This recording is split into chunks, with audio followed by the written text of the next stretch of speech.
ॐ पार्थाय प्रतिबोधितां भगवता नारायणेन स्वयं व्यासेन ग्रथितां पुराणमुनिना मध्ये महाभारतम् अद्वैतामृतवर्षिणीं भगवतीम् अष्टादशाध्यायिनीम् अम्ब त्वामनुसन्दधामि भगवद्गीते भवद्वेषिणीम्।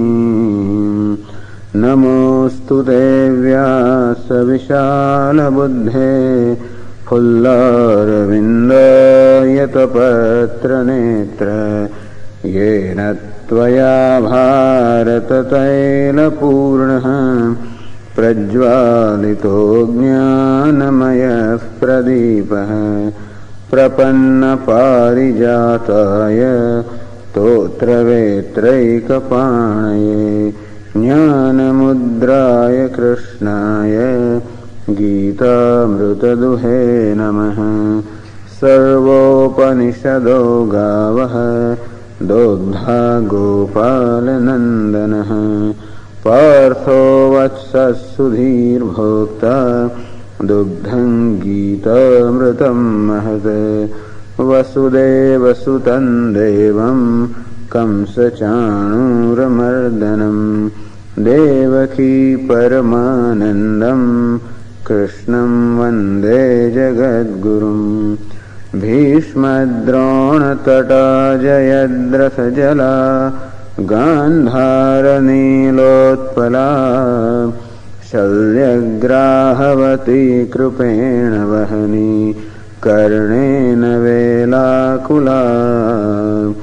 अश्वत्थामविकर्णघोरमकरा दुर्योधनावर्तिनी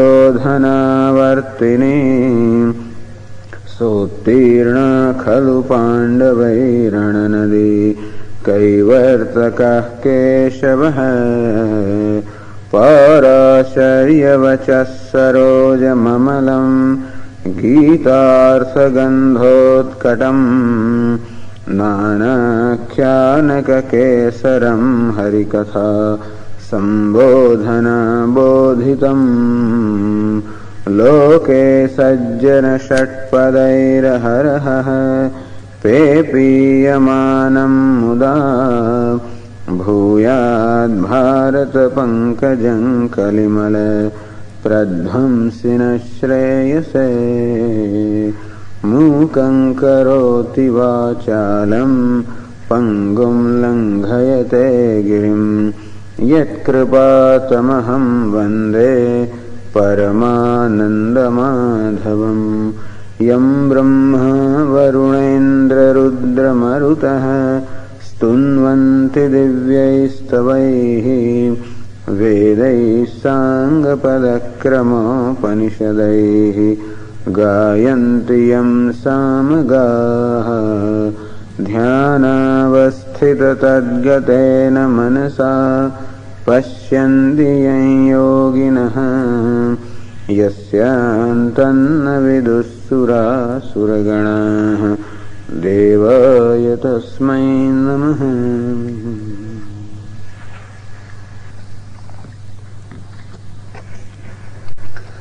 नैनं छिन्दन्ति शस्त्राणि नैनं दहति पावकः न चैनं क्लेदयन्त्यापः न शोषयति मारुतः। अच्छेद्यो यमदाह्योऽयम् अक्लेद्यो शोष्येव च नित्यः सर्वगतस्थाणुः अचलोऽयं सनातनः। Said this self is achedya, that which cannot be cut asunder, meaning cannot be affected by weapons. Adahya, not subject to being burned by fire. Akledya, cannot be wetted or destroyed by water. Ashoshya, cannot be dried by air. Meaning all the conventional sources of destruction that we know, they cannot destroy the self. Meaning self is indestructible. And therefore, nitya. Therefore it is nitya, avinashi, not subject to death or destruction. And therefore, sarvagadaha, he is all pervasive. That which cannot be destroyed must necessarily be limitless also. Because anything that is limited in place is going to be limited in time, or that which is limited in time is going to be limited in place. So Nitya means Avinashi, not subject to death. And when it is not subject to death, that also means it is not subject to birth, meaning free from any modifications which are brought about by time. Nitya means it is free from the limitation of time, and therefore also free from limitation of space. Sarvagata, all pervasive. Sthanahu, achala, immobile. Sanatana, ever the same. The self is ever the same, meaning does not undergo any change or modification in course of time or by any happening taking place anywhere, because they are two different degrees of realities. Time, place and everything that is within time, place framework enjoys a degree of reality which is what we call unreal or asat, and self enjoys a degree of reality which is what we call sat or absolute. And therefore any changes that take place in asat, which is mithya, or that which is projected, does not in any way affect the substratum. Like whatever changes may take place in my reflection, and the reflection may appear to be distorted or whatever on account of the mirror being distorted, so the distortions of the reflection do not bring about any distortion in I, the image, because distortion has a degree of reality which is what we call asat, mithya or unreal, whereas the image has a degree of reality which is real with reference to that. And therefore, with the changes that occur at the level of matter, at the level of body, at the level of happenings, they do not in any way affect the self, because self is the substratum upon which all of this is projected. Thus, essentially the same topic is brought up by Lord in different words. What was said in earlier verses alone is said in different words, or sometimes even the same words are also used and the same idea is conveyed, because this is an extremely difficult thing to know. Self is extremely subtle, durbodhatvad, since it is durbodha, extremely difficult to know, extremely difficult to grasp. Atmastunah punah punah prasangam apadya, again and again raising the occasion, Lord unfolds or Lord describes the same self, same Atma Tattva, either in different words or in the same words in different context. So that somehow the students can understand. That's why the same truth that Atma is self-changeless, that same truth about the self is described in different ways.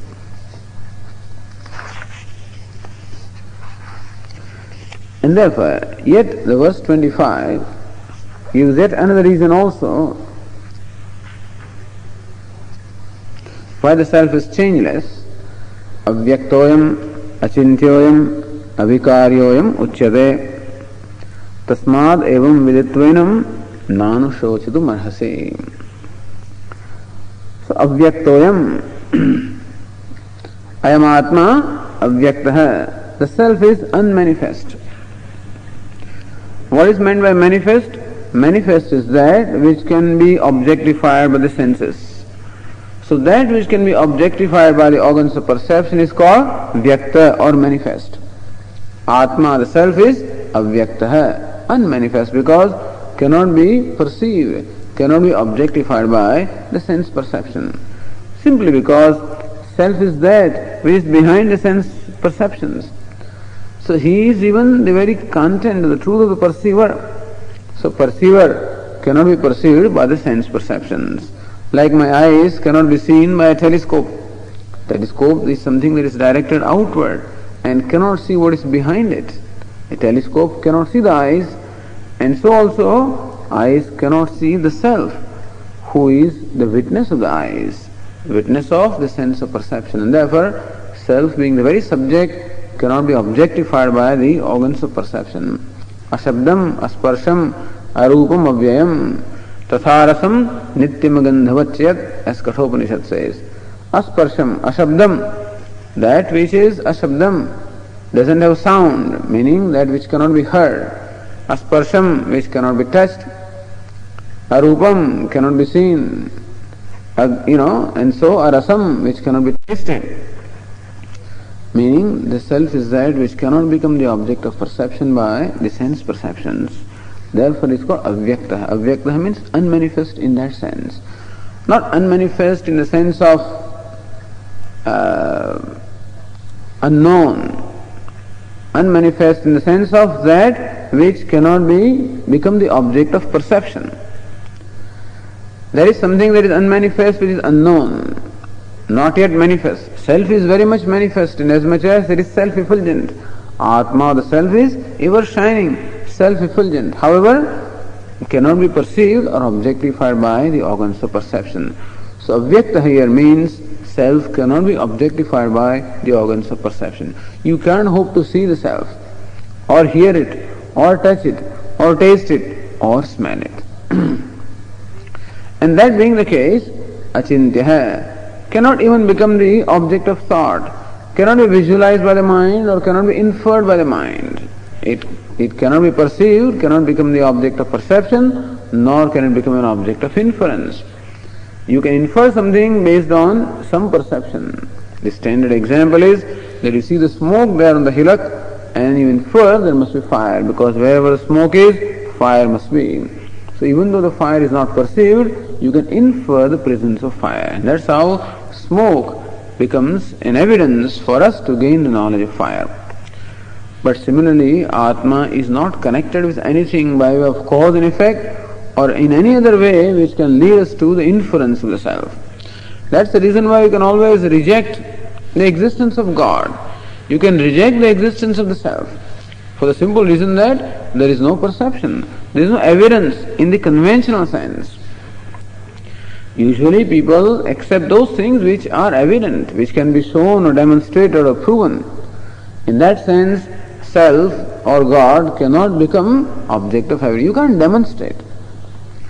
So, achintya, also you cannot visualize it by mind.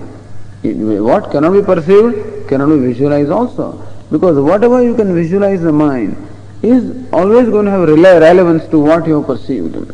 So what the mind can visualize, because all the knowledge of the mind ultimately comes from perception, at least all the knowledge of the objects.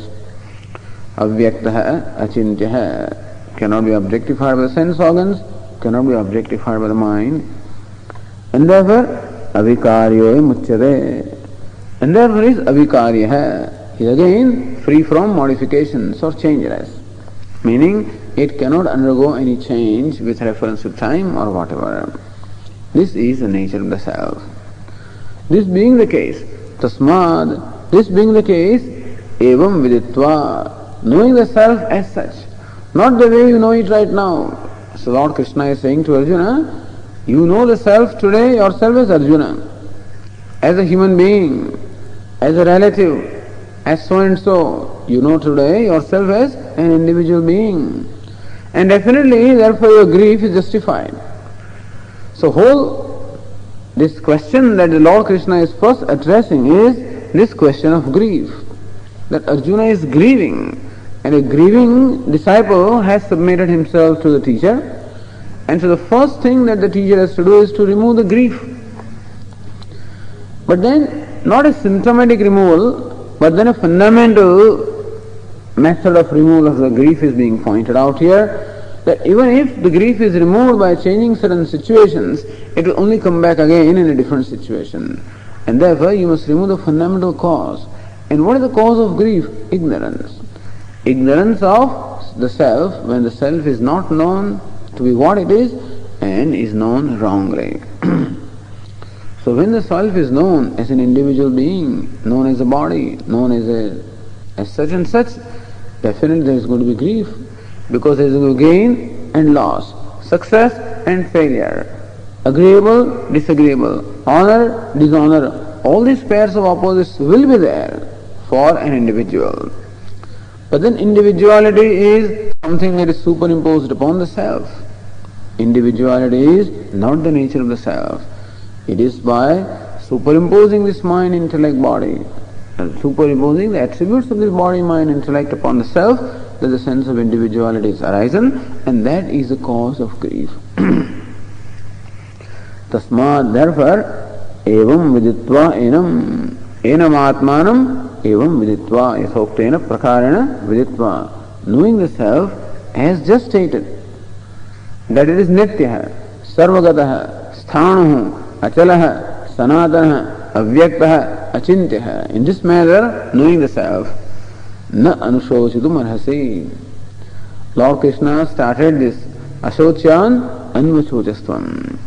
Look, Arjuna, you are grieving, but then there is no cause for the grief. In spite of there being no cause for grief, or no legitimate cause for grief, you are grieving. So that whole instruction is now concluded in these verses here. Nanushochitu manhasi. First of all, Lord simply made a statement.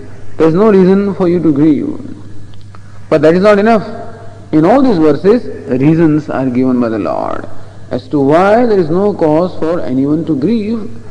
The cause for the grief is ignorance of the knowledge, ignorance of the self, and that which can eliminate the grief is the knowledge of the true nature of the self.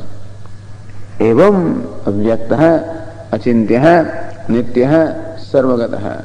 That which is nityaha, that which is eternal or indestructible, well, there is no question of its death, and therefore, if grief is born for death, there is no cause of death as far as self is concerned.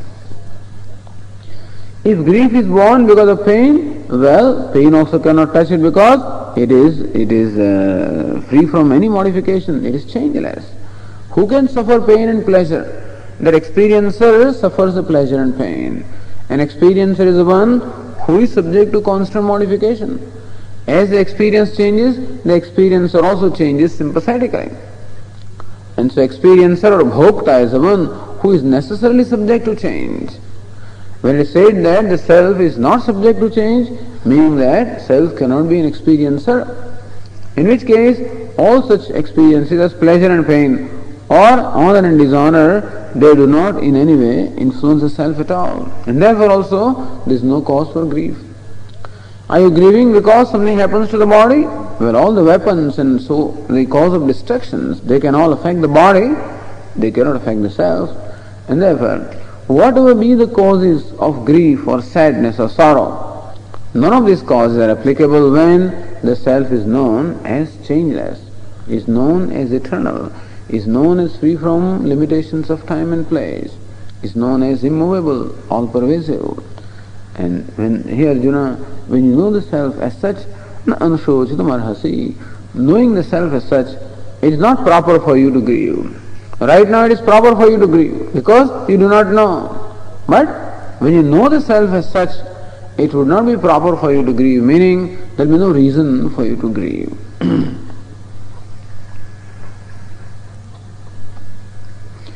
And thus in these 15 verses, basically what Lord has presented is what we call Atma Anatma Viveka, or discrimination between the self and the non-self, in order to recognize the non-self as non-self and self as self. Now in the subsequent verses, Atmanah Anityatvam Abhipagamya Idam Uchyate.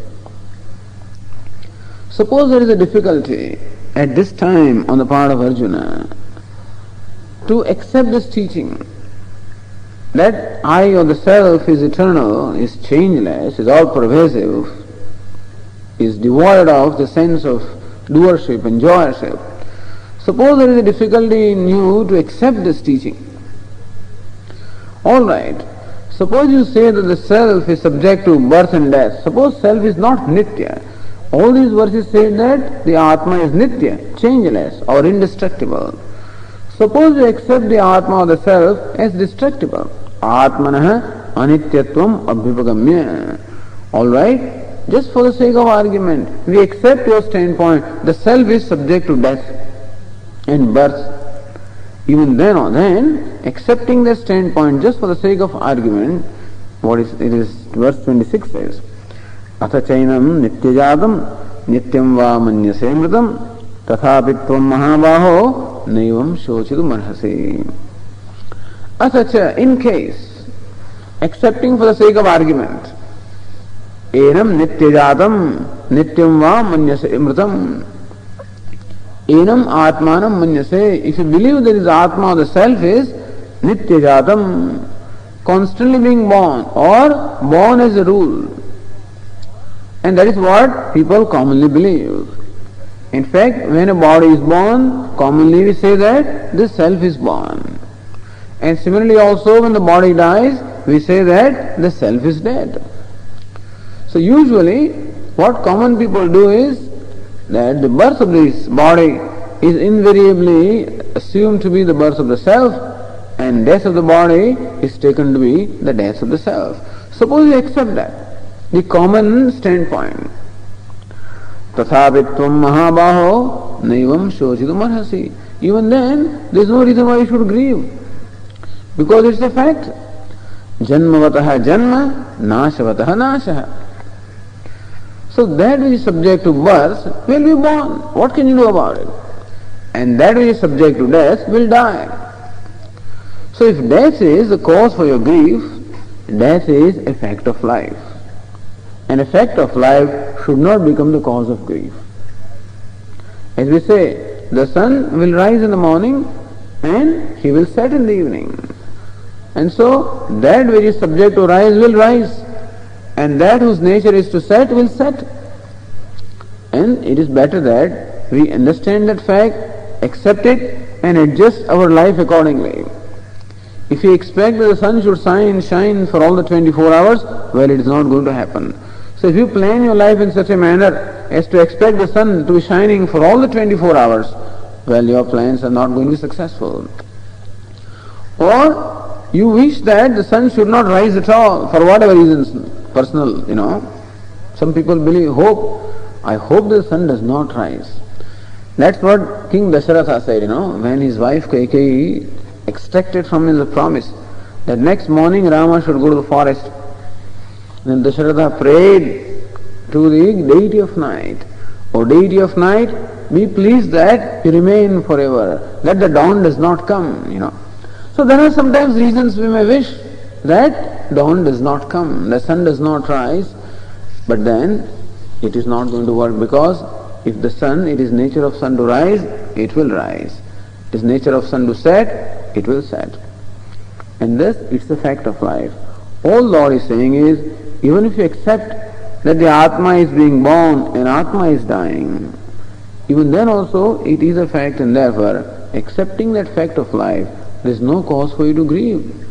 Like the child who is playing with a clay doll, and when the toy falls down and the toy, which is clay toy, breaks to pieces, the fellow cries because does not accept the fact. His father is a mature person and knows that the clay toy is going to break, and so gives the same kind of upadesha to his son. My son, there is no reason why you should cry. After all, it's a clay doll. What else do you expect? It will break down. So it is the nature of clay to break down, and therefore it will break down. What is designed to break down, what is meant to break, will break. And therefore, be prepared for it. That's how it is said. As Swamiji would like to say, that when you perform an action, be prepared for a failure. Don't plan for a failure. Don't be diffident. And but you must know that failure is as much a fact of life as success is. Except that we never want failure. So it is like this, which law is that? It is, I repeat, whose law is it? That if something wrong is going to happen, it will happen. Murphy's law. So Murphy's law is that if something is going to fail, it will fail. Or when you perform an action, there is always a probability that failure may occur, because there cannot be 100% probability or certainty of success. And so whenever you perform any action, it is a calculated risk. And we have to take that risk in our life, because nothing in life can be said with certainty. And therefore, that failure also is a fact of life. Pain also is a fact of life. Loss also is a fact of life. And it will definitely influence, it will have its own effect. But as far as grief is concerned, grief comes when we do not accept the fact of life. When we do not recognize the fact, and after recognizing also, very often we do not accept them, then alone the grief comes. Therefore Lord Krishna says, Tathapi, even if you believe that the self or the Atma is subject to being born and subject to dying, then also there is no reason, because that is its nature. And therefore, tathacha sati, that being the case, Lord gives yet another reason. So that which is subject to birth will be born, that which is subject to death will die, and yet there is another reason also. Jatasya hi dhruva mrityuhu dhruvam janma mritasya cha tasmad pariharyarthe natvam shochitum arhasi. Jatasya hi mrityuhu dhruvaha. So that which is born, for that the mrityu and the death is dhruvaha, definite. So for anything that is born, death is certain, today or tomorrow. Death is definite, dhruva. Dhruva means definite or certain. So anything that is born is certainly is subject to death. Dhruvam janma mritasya cha. Now this is Hindu philosophy. That dhruvam janma mritasya cha. And that which is born is going to die. That which is dying, or that which dies also is going to be born. So that which is born is definitely going to die. This we will accept. That which dies is definitely going to be born. That is Lord Krishna's statement. And then we have to accept it only on his authority, because we have no evidence that the one who is dead is necessarily born. It just makes, it is reasonable, okay, but then, so this is the thing. So jatasya hi dhruva mrityuhu dhruvam janma mritasya cha. Because the whole universe is cyclic. The whole universe is cyclic. Take any phenomenon, like the water that rains, and it flows along with the river, goes to the ocean, again gets converted into clouds, again rains, again goes to the ocean, and thus the cycle goes on. Take the case of a tree, gives rise to fruits, and then there are seed, yet there is another sprout, another tree, another fruit, another seed, and thus the cycle goes on. Thus we find that in the nature, the cycle of birth and death constantly goes on. And so also, in the case of an individual, there is this cyclic existence of birth and death, also in accordance with the law of karma. So therefore, jatasya hi dhruva mrityuhu. For the one who is born, the death is certain, dhruvam janma mritasya cha. And for the one who dies, birth also is certain. This is a fact of life again. Tasmat aparihari arthe. And therefore, aparihari arthe, that which is unavoidable. Aparihari meaning that which cannot be avoided. Meaning you cannot avoid the death for the one who is born, and you cannot avoid the birth for the one who is dead. Forget about that, but definitely you cannot avoid the death for the one who is born. So death is what? Apariharyam, unavoidable. Something that is not within your control. In short, in our life, we don't call all the shots. There are few things that we control, perhaps, if at all. Human being has a certain free will, and within the range of free will, the person can act. There is certain freedom provided. But beyond that, we have to act, or we have to live within a certain structure or a framework of the laws of nature. And they are not in our control, we cannot control them. There is a law of gravity, and whoever it is that falls down from the tree has to crash on the ground, regardless of whether he is a sinner or a saint. Because there is that law of gravity is not in our control. If you place your hand in the fire, it will burn. Whoever's hand it is, doesn't matter. So this is how the life is. It functions according to a certain order. It functions according to certain laws. It has its own rhythm. The whole life has its own rhythm. And we also play our music to that rhythm. Then there is harmony in our life. If you don't accept that rhythm, or we want that the rhythm to change according to my requirements, well, it's not going to work. And therefore, whatever be the rhythm of life, apariharyarthe, that is something that is unavoidable in the sense that you cannot change it, and therefore you accept it happily. And when we take these facts into account, then we will find that there is no difficulty. It's only that when you don't accept, that we are not prepared for it. When you accept, then you are prepared for it. As they always give the illustration in India of train, in the train, because train journey is very common there, and people travel in train very commonly. In one compartment there may be 15-20 people, crowded sitting there. and they travel together, maybe for a few hours or for maybe 1 or 2 days, and then they develop friendship with each other, they talk to each other, share things, they share food and everything else, and thus become friends, sometimes become quite close also. But then all these passengers know that when their respective destinations will come, that they will get off the train, and therefore they are going to part the company. And so when they get off the train, when the appointed station comes, destination comes, nobody grieves because the fellow has gone away, because we know that we are here, this meeting or this association is going to be only for a period of time. It is going to be necessarily followed by a separation. So when we are prepared for the separation, we are able to accept it as a fact of life and take into account. We don't make such deals with these fellows, which require lifetime of association. No. We make deals with them which require only a few hours of association. You play cards with them and stuff like that, and that's all. Or share some food or smoke or whatever you want to do. But then, so when we know the nature of things and when we accept the realities of life, then we are able to take them into account and accordingly function. In which case, there is no question of any grief or disappointment. And similarly, since death here is the phenomenon which is the cause of grief in case of Arjuna, Lord Krishna says, all these people are born and therefore they are going to die. There is no point in your grieving for death or for any phenomenon. Tasmad apariharyate. You must have heard this. Swamiji is fond of telling this story of this Greek philosopher in the olden times.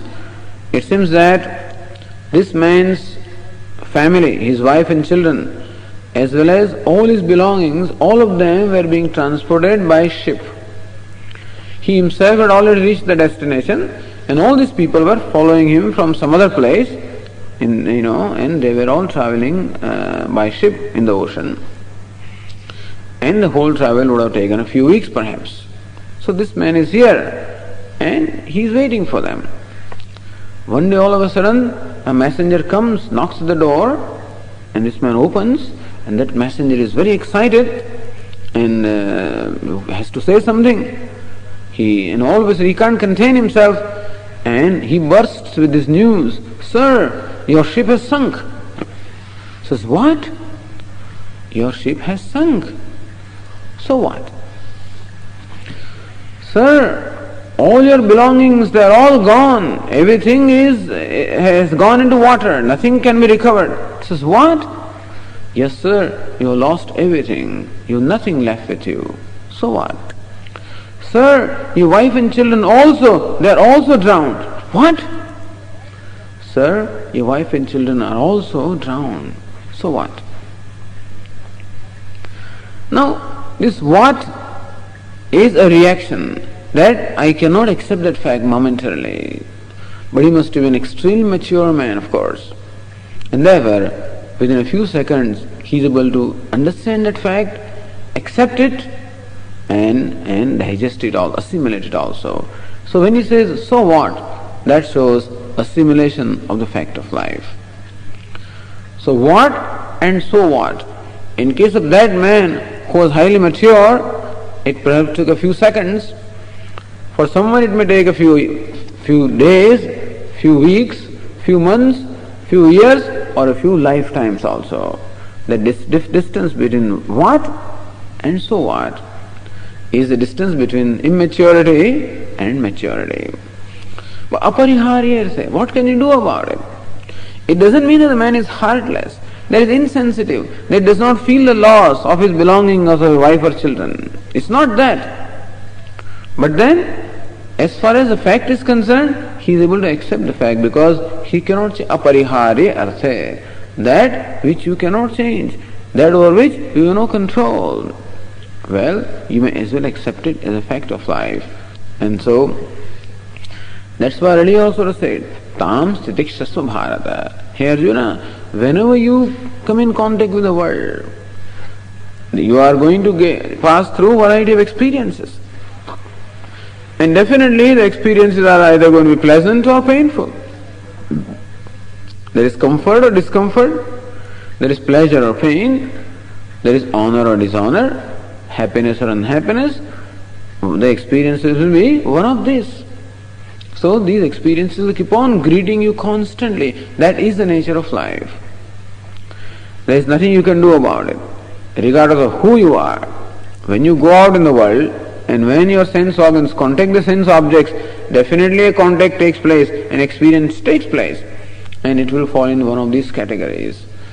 But then agama payinaha, they come and then they go. Anityaha, nothing is ever the same, it's constantly changing, and therefore nothing is ever going to remain the same. Even unpleasant situation also will glow, like the wheel. Nicher gacchari uparicha dasha chakra naimik kramena, says the dasha means the state of sthiti, the state of affairs always goes up and down like a wheel. So there is no one who is always happy, and there is no one who is always unhappy. Thus happiness and unhappiness keep on coming and going. And you must know this fact of life, that there can be pain also, that there can be separation, that there can be death, that all of these things are there in life. However much we wish that they are not there, however much we wish that we are not subjected to them, but we are subjected to them anyway. Unfortunately, we don't learn. We don't learn. We always feel that the death belongs somewhere else. Although we every day talk about death, but still, whenever we think of death, we think with reference to someone else. As a famous saint in India, Bhagavad used to say, he was also giving talks on Bhagavad Gītā, and he said, look, when these people talk of death in the colleges, they used to teach this logic, how man is mortal, and thus they give a lesson in logic, that Socrates was man, Socrates died, and therefore man is mortal. That's how they prove. Man is mortal, subject to death, because Socrates died and Socrates was man. Then this person says, Vinoba says, that, oh professor, why do you give illustration of Socrates when proving that man is mortal? Why don't you say, I am a man and I am mortal and therefore I am going to die? And oh student, you are also a man or woman, whoever you are, human being, and therefore you are also mortal and you are also going to die. But we never say that. When we talk of birth and death, etc., we always talk with reference to some third illustration. And we think that we are free from that rule of life. And therefore we are never prepared. We are not prepared for things such like old age. We are not prepared for wrinkles and grey hair and whatever it is. And we grieve when these things happen because we do not accept this. So tasmad apariharya arthe, this apariharya artha, something that is unavoidable, something that you cannot change, something that you cannot do anything about, something that will happen whether you like it or not. And therefore you better like it, because whatever happens must be likable. Let's yet another one. Then you can even turn around and say that after all, whatever happens, happens because God so desires it to happen, things which are not in our control. And when He makes it happen, there must be reason behind it. And there must be good reason behind it. There must be something perhaps worthwhile going to happen. Even in unpleasant situation, there can be blessing which is hidden there, which we may not be able to see now. This is the faith or the trust that a devotee has in God. And therefore, he has an advantage, that he does not look upon the world merely as a material world, a mechanistic world bound by laws, etc. He looks upon the world as an expression of Lord. He looks upon the world as that which is under the laws of the Lord. So whatever happens is done not by the matter or by the law, but whatever happens is something that is brought about by Lord. And therefore, he does not look at what is happening. He looks at the one who makes this. Like when you are watching that show, what do you call it?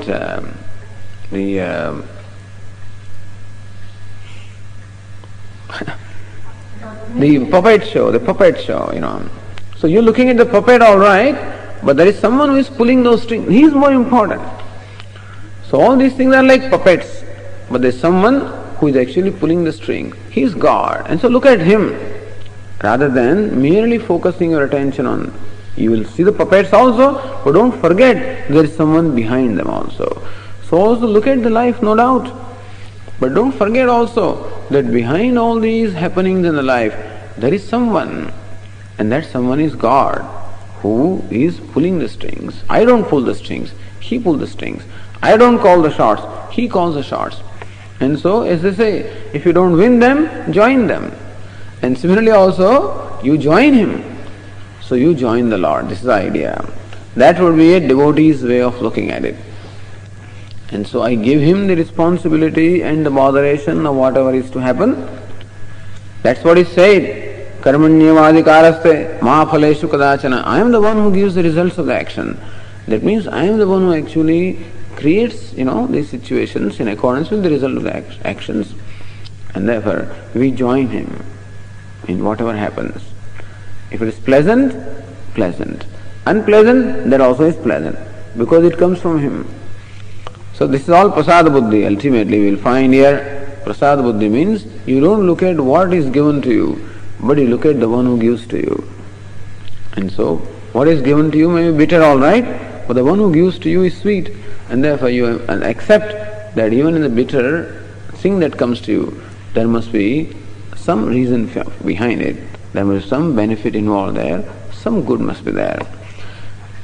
Regardless of how you do that, tasmad apariharyarthe natvam shochidum arhasi. Lord Krishna says to Arjuna that anyway there is no cause for you to grieve, because this birth and death and all these phenomena are aparihari, meaning unavoidable, something that you cannot do anything about. Thus, this birth or death of the self should not be a cause of grief. Number one, in reality, self is eternal, is beyond time and place, and therefore not subject to death. So, hey Arjuna, if you are grieving for the death of the self, there is no cause at all. But if you take the self to be subject to birth and death, then also there is not a cause to grieve, because death is as much a phenomenon, birth also is a fact of life, and therefore there is no reason why you should grieve for what is a fact of life.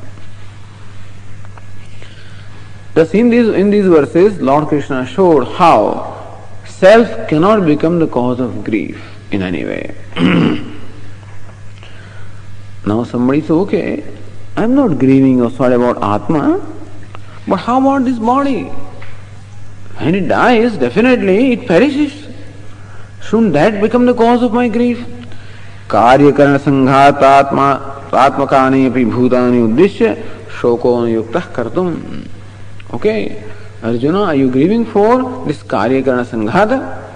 So karya means body and karana means sense organs in the mind. So this complex is what we call physio-physico or physio-physico-psycho complex. Whatever, this body-mind intellect complex is called karya karana sanghata, an assembly of cause and effect. Effect or an assembly of effect and instrument, where the body is the effect and the mind and sense organs are the instrument. So this is the assembly. And now Arjuna might say that I am worried about the death of these things. He says, all right, even referring to them, even with reference to them, there is no reason for you to grieve. And that's what is said in the verse 28. Avyaktadini bhutani vyakta madhyani bharata avyakta nidhananyeva tatraka paridevana.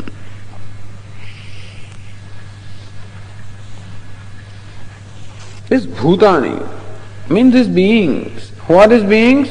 Putra, mitradi, karyakarana, sanghatatmakanam. What do you call putra means son, friend, grandsire, whatever all these designations you are giving, what are those things? Are nothing but the assemblies of karyakarana, meaning they are all body-mind intellect complexes. Avyaktadini, all right, now look at them. Where have they emerged from? Where did they originate from? Avyaktadini.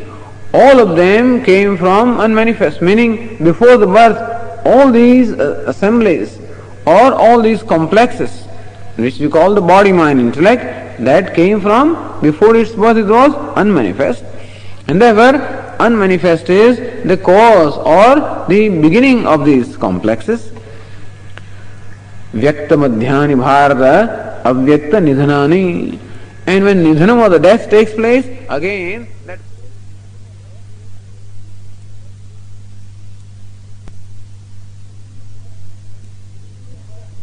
only in the middle time, between the birth and death, which is the middle period, that's the period when all these beings are manifest. So from the unmanifest, all these beings have come. Into unmanifest, all of them go at the time of death. And in between the period of birth and death, they are manifest. That is the truth about this, that's all. It is a complex, body-mind-intellect complex such as this, which has its origin in the unmanifest, which ultimately resolves into unmanifest, and which remains manifest for a period of time. It is the complex of this nature that you are calling a friend, or father, or mother, or whatever it is, and then you are therefore grieving. But in fact, this is the nature they follow. And so, tatra ka paridevana. And then, if this is the case, that they are born of unmanifest and going to become unmanifest, ka paridevana, kova pralapaha. Where is this prattling? Or where is this grief again? So this kind of prattling or this kind of lamentation for this Karikana Sanghata also is not proper. Adrushta, drushta, pranashta, bhranti, bhuteshu, bhuteshu. Now unseen, then seen, and again unseen. This is the nature of all the beings. And therefore, bhranti, bhuteshu. So actually, technically speaking, what is seen in the middle, what is not in the beginning and what is not in the end really does not have any reality in the beginning also. So that is what Mandukya Karika says in analyzing the reality of things again. Adavante chayannasti vartamanepi tattatha. That which is not in the adi, meaning in the beginning, ante, then which is not there at the end also, in the beginning, in the middle also, it is the same thing. Like a pot, for example. Before its creation it was not, it was clay. And when it is destroyed, again it becomes clay. In between you call it pot, but really it is nothing but clay alone. And therefore it is clay. And thus, pot comes from clay, meaning unmanifest, and goes back into clay. In between you call it pot, but really it is nothing but clay. And therefore, a pot in that manifestation also is not subject to your grief because that is its nature, that it is going to become unmanifest since it has come from unmanifest. Thus, looking at the nature of things and understanding the nature of things, be prepared for them. Lord Krishna is not in any way saying that you have to kill them or that you have not to make note of these facts or that you have to be insensitive about the events of life, or that you would avoid them. There is no such thing. So know the reality of things and then do what you think is proper to do. But then we are generally speaking in our own imaginary world. We imagine things. We want things to be in a certain way. And when we find that they are not in that way, then we meet with a lot of disappointments. So most people, everybody in fact, who does not know the nature of the self, nor knows the nature of the world, we always project a lot of things upon ourselves and project a lot of things upon the world also.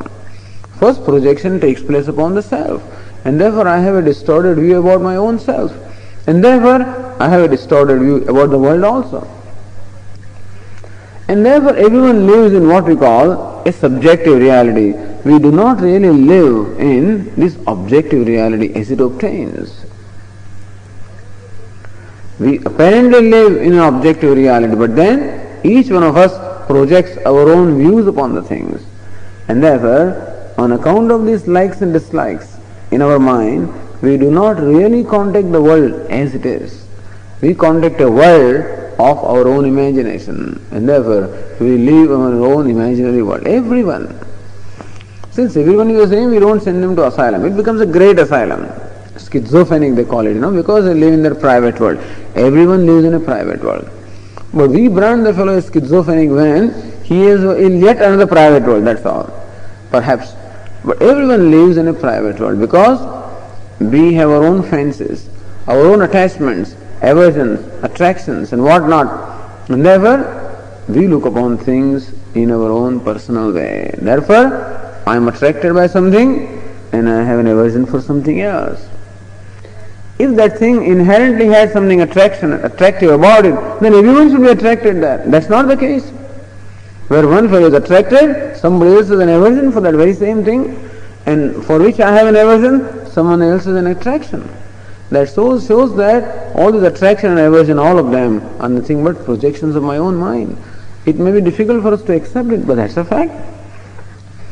All these likes and dislikes arise only because we view at things only in our own way, and we are not objective about it. Objectively speaking, this is a karya karana sanghata. That's all it is. You want to call it friend? Well, that's your personal point of view. Is there a person in the world who is called friend? Friend also is a standpoint that you have adopted. Otherwise, he will be easily universal friend. There is no such entity as friend. As Swamiji sometimes used to tell in India, because people, if they do not treat their spouse, wife properly, he says, there is no such thing as a wife. There is a woman here. Wife is only with reference to husband. Don't expect her to behave as wife for 24 hours a day. Because when she talks to somebody, this fellow watches, when she does anything and everything, she is wife when it is related to husband. Otherwise she is a woman in her own right. And therefore, we don't say that. We don't look upon the person that way. We always brand, and that is how we look upon them. And when they fail to meet with our expectations, then we are disappointed. But anyway, all that Lord Krishna is saying in this world is, we should understand the realities of life and accordingly function in the world. Then you do whatever you wish to do. Understand the reality and then do whatever you want to do. Nobody says here what you should do or what you should not do. There is no instruction here. What is being said here is how things are. They always ask this question, why is the world like this? And why are things like that? Vedantins only say that before you ask the question why, first ask the question what. What is this thing? That you first determine. Then ask the question, why is it there? When you understand the nature of the thing, perhaps that question why will not be a relevant question at all. Because you think that this is real and therefore you are asking why. When you realize that it is not real, it doesn't matter. After all, in the sky there are so many clouds and they form different patterns. Sometimes it looks like a palace, sometimes it looks like an elephant, and sometimes it looks like a camel. Do you ask the question why? No. Because this is all merely a play. So when we know the reality of things, then actual pattern does not remain important at all. And so in these verses, Lord Krishna is addressing the very fundamental thing. The very highest theme that Bhagavad Gītā has to present is presented right in these verses. Which is a very tough lesson, no doubt. Extremely tough lesson is presented first. But in order to shake off that grief from the part of Arjuna, even if Arjuna does not understand quite all these things, he definitely understands this much, that whatever estimate he has about himself is not right. That he takes himself as a doer, as an enjoyer, and therefore suffers from this hurt and guilt, that is not right. Even though you continue to suffer, but you know that the suffering is out of ignorance, that much at least understood. That if I knew the self as described here, that it is changeless, it is free from modification, it is unconnected, certainly there would be no cause. Or if I could look at the world as it is in an objective manner, then also there would be no cause for grief. It is all this subjective projection upon the self and subjective projection upon the world around us that is the cause of grief. This is what is conveyed in all these verses. And therefore says, Tatra ka paridevana. If you just take these verses without a proper context, it may look like he is teaching us to be totally insensitive. Tatra ka paridevana. Why is lamenting? Even you should not lament, and people get very sentimental. You are talking about war and talking about death and saying that there is no lamentation. Looks like, Lord Krishna has no sensitivity at all. No, that sensitivity all will come when it is required. But when you are talking about the realities, then this is the nature of realities of the things. When you act in the world, then Lord Krishna will say, act in this manner. Karmanyavadikaraste मा फलेषु कदाचन योगस्थः कुरु कर्माणि sangam tyaktva dhananjaya. How to act in the world, how to relate with the world, there is different lesson. But how to view the world, this is a lesson.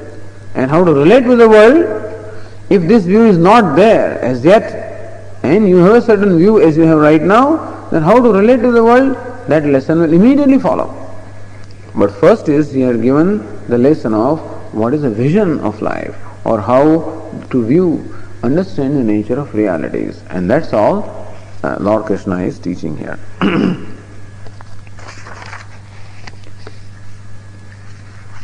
Okay.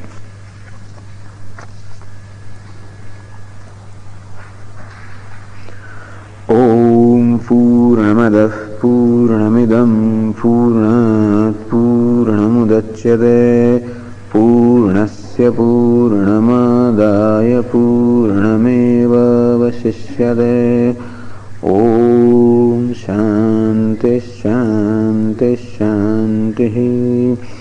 Shankaram Shankaracharyam Keshavam Vadarayanam Sutrabhashya Krutau Vande Bhagavantau Punah Punah Ishvaro Gururatmeti Murti Bheda Vibhagine Vyomavadvyapta Dehaya Dakshinamurtaye Namaha. Om Shanti Shanti Shanti.